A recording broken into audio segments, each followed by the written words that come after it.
আসসালামু আলাইকুম। নাহার মির্জা ব্লগ থেকে আপনাদের সবাইকে স্বাগতম।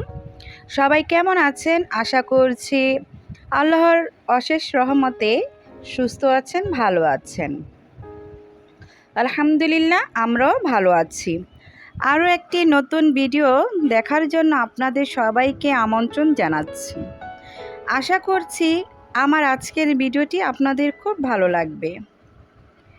দেখতে থাকুন। দেখতে দেখতে অবশ্যই একটি ভালো লাগা কাজ করবে। যদি ভালো লেগে থাকে অবশ্যই এই চ্যানেলটির পাশে থাকবেন। তো আপনাদের কাছে একটি নতুন ভিডিও নিয়ে আসলাম, যেটা সব সময় নিয়ে আসে ওরকম একটি ভিডিও। আশা রাখছি আপনারা সবাই আমার এই ভিডিওটি দেখবেন। আর প্রথমে একটি লাইক চেয়ে নিচ্ছি, লাইক দিয়ে পুরো ভিডিওটা কন্টিনিউ করবেন। এই তো সকাল সকাল বসে পড়েছি গাছ লাগাতে। আর এই গাছগুলো হলো মিষ্টি কুমড়োর গাছ। সেই গাছগুলো 2-3টা চারা হয়েছিল, তো 2টা চারা আমি রেখেছি, দেখি কিছু হয় কি না। আর বাগান বিলাস যেই গাছগুলো, ওগুলো তো বারান্দা সম্ভব নয়, তারপরও ছোট্টখাট্ট একটা ইচ্ছা। তো প্রতিটা গাছে আমি কি করতেছি যে পুনরায় এগুলি ঠিকঠাক করতেছি। যে আগে যে গাছগুলো ছিল আরেকটা টবে, এটা আরেকটা টব থেকে আরেকটা টবে নিয়ে আসলাম। তো এখন যেহেতু ওই টবটা একটু সমস্যা, ওটা আবার ঠিক করব, এর জন্য এই গাছগুলো এখানে নিয়ে আসছি। তো দেখতে থাকুন আমি কি করতেছি। প্রথমে আমি ওই মিষ্টি কুমড়ার গাছগুলো বনে দিয়েছি, আর এখন কয়েন প্লান্ট গাছগুলো বনে দিচ্ছি। এগুলো অবশ্যই আমার ঘরে রাখবো, এই জন্য একটু গুছিয়ে নিচ্ছি। আর একটু বৃষ্টি বৃষ্টি হলে রৌদ্র আসলে একটু রৌদ্র বারান্দায় দিব। তো এখন এই ছোট্ট টবটা, এই টবটা কিন্তু আমাদের বাড়িতে যে দই নিয়ে আসতো, সেই দইয়ের এই বাটিগুলো আমি রং করে নিয়েছি আর সেখানেই বনে দিয়েছি। আর এ পর্যায়ে এসে পরিষ্কার পরিচ্ছন্নতা বজায় রেখে নিচে এগুলি সব পরিষ্কার করেছি, তারপর একটু পানি দিয়ে দিলাম। এখন চলে আসলাম রান্নাঘরে। সকালবেলা নাস্তা খাওয়ার পর আমরা কিন্তু রান্নার জন্য প্রস্তুতি নিই দুপুরের। তো এখন অনেক সময় সকালের নাস্তাটা অনেক তাড়াতাড়ি করি, তো যেহেতু সকালবেলা বাচ্চারা মাদ্রাসায় চলে যায়, এর জন্য ওদের অনেক সকালে নাস্তাটা তৈরি করে দিতে হয়। সব সময় ভিডিও ধারণ করতে পারি না, মাঝে সাঝে করি। তো এ পর্যায়ে এসে আর কি আজকেও করিনি। তো দুপুর থেকে আমাদের কাজটা শুরু করলাম। এখন যে দেখতে পাচ্ছেন যে শাপলাগুলো নিয়ে আসছিল, তো এই শাপলাগুলো ভালো করে বেছে নিয়েছি, পরিষ্কার করে ধুয়ে এখন কিন্তু একটু লবণ দিয়ে ভালো করে কচলিয়ে এটা আমি প্রায় আধা ঘন্টার মতন রেখে দিব। আধা ঘন্টার মতন রেখে দিলে কি এগুলো একদম লবণ পানি পেয়ে চুপসে যাবে। তারপর এটা যখন আমরা সিদ্ধ দিব নষ্ট হবে না। তো এই পর্যায়ে ওইটা ঠিক করে এখন আমি কি করলাম, মুরগির গোস্ত বসিয়ে দিলাম। মাছ, মুরগির গোস্ত এগুলি বলে ওর আব্বুর ভালোই লাগে না খেতে, তারপরও বাচ্চাদের জন্য তো অবশ্যই করতে হবে। তো আজকে চিন্তা করতেছি যে আজকে মুরগিটা ভালো করে ভেজে নিব, আর অল্প একটুই নিয়েছি, যেহেতু আমার বড় ছেলেটা মুরগি ছাড়া খেতে পারে না, তো ওর জন্য আর কি মুরগিটা রান্না করতে হবে। তো আমি ওই চুলায় বসিয়ে দিলাম মুরগি ভাজা। আর এই চুলায় আমি কি করেছি, সময়ের কারণে হয়তো সময়টা চলে যাচ্ছে, আমি কিন্তু ভালো করে আবার ধুয়ে এগুলো আরেকটা চুলায় রেখে দিলাম। এখন এগুলি ভালো করে সিদ্ধ করে নিব। তবে একটা দুঃখের বিষয় এটাই যে আমি যে আশা করেছিলাম যেটা আমি সলা সলা থাকবে, কিন্তু এটা থাকেনি, কারণ আমি অনেক তাড়াতাড়ি নিয়ে আসছি রান্না করার জন্য, এই জন্য ভালো করে চুষতে পারিনি। এই পর্যায়ে এখানে মাংসগুলো একটু এপিট ওপিট করে ভেজে নিচ্ছি। আর এই মুরগিটা একটু ভেজে রান্না করলে একটু ভালো লাগে। আমি কিন্তু সবসময় ভেজে রান্না করি না, তারপর ওই যে বললো খেতে ভালো লাগে না। আর আজকের এই মুরগিটা রান্না করব আমি একটু ম্যাগি মশলা দিয়ে দেখি বাচ্চাদের জন্য, আর যদি একটু টেস্ট ফিরে আসে। তো এরপর যে আমি বেশি কিন্তু তেল দিয়ে আর পেঁয়াজ দিয়ে ভালো করে ভেজে নিয়েছি, সাথে আদা রসুন মানে যে জিরা, তারপর ধনে গুঁড়োটা ভালো করে ভেজে নিয়েছি। আর ধনে গুঁড়োটা জিরে গুঁড়োটা ভেজে নিলে কিন্তু অনেকটা ঘ্রাণ আসে। আর এ পর্যায়ে সব ধরনের মশলা দিয়ে দিলাম। দেখতে পাচ্ছেন, এই তো আমি যে ম্যাগি মশলাটা নিয়েছি সেটাও কিন্তু দিয়ে দিয়েছি। এখন ভালো করে কষিয়ে এগুলি ভালো করে রান্না করে নিতে হবে। আর এই তো যেহেতু তেল উঠে গেছে, এখন আমার সেই মাংস ভাজাটা দিয়ে দিব। এখন আরেকটা কিছু বাকি রয়েছে, বলেন তো সেটা কি? জানেনই তো আমাদের ঘরে আলু প্রিয় মানুষের জন্য আলু রান্না না করলে কিন্তু হয়ই না। তো এখন আমি এই পর্যায়ে এসে আলুটা কেটে দিয়েছি। ভেবেছিলাম দিব না, তারপরে চিন্তা করি যে এখন আলু না হলে কিন্তু আমার বড় ছেলে আবার খাবে না। ও যদি 1 পিস মাংস নেয় তাহলে 2 পিস 3 পিস নেবে আলু, মানে এত পরিমাণ আলুটা পছন্দ করে।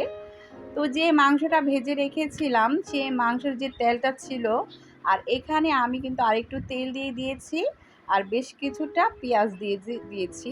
এখন এটা ভালো করে ভেজে নিব। ভালো করে ভেজে নেওয়া হয়ে গেলে আমি কিন্তু এখানে কিছু কালো জিরা অ্যাড করব। আর শাপলা যেহেতু দিব, এখানে কালো জিরাটা অনেক ভালো একটা ফ্লেভার আসে, মিষ্টি মিষ্টি গ্রান আসে। আর এখানে দিয়ে দিচ্ছি আমি কালো জিরা, আর সাথে দিয়েছি শুকনা মরিচ চিকন চিকন করে কেটে দিয়েছি।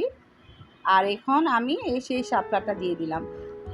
মানে এই শাপলা ভাজিটা আমাদের ঘরে সবাই পছন্দ করে, অনেক অনেক পছন্দ করে। আর এই সময়তে অবশ্যই শাপলা নিয়ে আসবে, আমি তো অবশ্যই রান্না করব। আর এইখানে এই চুলাটায় কিন্তু আমি বসিয়ে দিয়েছিলাম যে মুরগির গোস্তটা, আমি কিন্তু এখনও কষাচ্ছি ভালো করে, যতক্ষণ না পর্যন্ত ওই যে আলুটা সিদ্ধ হয়ে যাবে ততক্ষণ কিন্তু কষিয়েছি। এই পর্যায়ে এসে আমি পানি দিয়ে দিয়েছি, আর সেই পানিটা কিন্তু অল্প একটুই দিয়েছি, যাতে মানে শুকনা শুকনা থাকে রান্নাটা, বেশি শুকনোও না বেশি ঝোলও না। তা এখন আমি যে শাপলা ভাজিটা করব, সেই শাপলাটা কিন্তু আমি বেশ কতক্ষণ আমি কিন্তু নেড়ে চেড়ে নিচ্ছি, যতক্ষণ না পর্যন্ত নিচে না লেগে যায়। বিশ্বাস করুন এই শাপলাটা ভালো করে, মানে ইচ্ছে ছিল এটা সলাসলা করার জন্য, কিন্তু ওই যে আমি সময়ের অভাবে আমি তাড়াতাড়ি বসিয়ে দিয়েছি, এই জন্য কিন্তু শাপলাটা গলে গেছে। অবশ্যই এটা সকাল সকাল এনে যদি কেটে বেছে সুন্দর করে গুছিয়ে নেয় তাহলে কিন্তু এরকম হয় না। তো এই পর্যায়ে আমার কিন্তু এখন রান্নাটা শেষ। তো কি রান্না করেছি দেখতেই পেয়েছেন। এখানে তো শাপলা ভাজি করেছি, মুরগির গোস্ত রান্না করেছি, আর রান্না করেছি গাটি কচু দিয়ে ডাল। তো এই পর্যায়ে আবারও আপনাদের কাছে অনুরোধ করে নিচ্ছি, আপনারা যারা এখনও আমার ভিডিওটা দেখছেন প্লিজ আমার ভিডিওতে একটি লাইক করে দিবেন। আপনাদের একটা লাইক আমার ভিডিওকে অনেকের কাছে পৌঁছে দিতে সাহায্য করবে। আর খুব বেশি ভালো লেগে থাকলে তাহলে আমার ভিডিও চ্যানেলটি সাবস্ক্রাইব করে দিবেন। সাবস্ক্রাইব করে পাশে থাকা বেল বাটন অপশনটিকে প্রেস করে দিবেন, যাতে করে আমি কোনো ভিডিও ছাড়লে সাথে সাথে আপনাদের কাছে নোটিফিকেশন চলে যায়। আর যারা অলরেডি করে দিয়েছেন আপনাদের সবাইকে অসংখ্য ধন্যবাদ।